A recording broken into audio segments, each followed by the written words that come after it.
Birthdays seemed to be a lot more special when I was a kid. They were days filled with magic and surprises. There was always an excitement and eager anticipation with what the day would bring.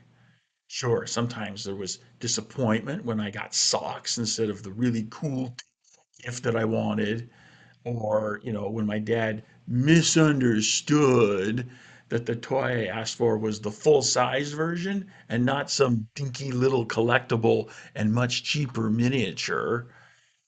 But overall, birthdays were special days for feeling loved. Birthdays were days that mattered.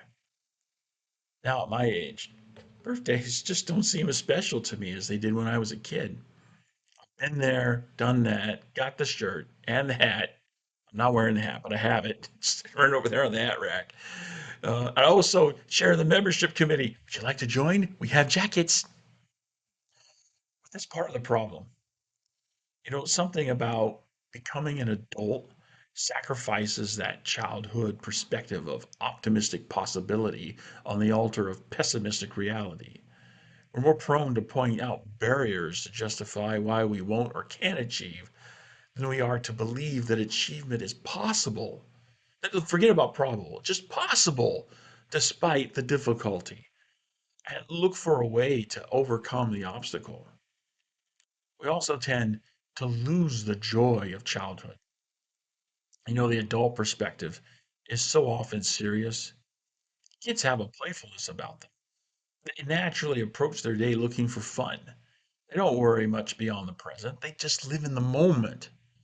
Certainly, there are times when we need to buckle down and do some serious work. We could all benefit from introducing an element of fun into what we do and living in the moment. That's what birthdays are all about for kids. They get absorbed in enjoying the moment. Now, if we live life like a kid, then maybe some of our obstacles would disappear because, you know, our overly serious perspective that created those problems would be gone. And I think back to the times when I was most serious, most focused, and most productive in completing the requirements of my PhD program. Getting absorbed in making progress always felt good at the end of the day because I could always look back and see the receipts that I had produced and the joy I felt in making that progress.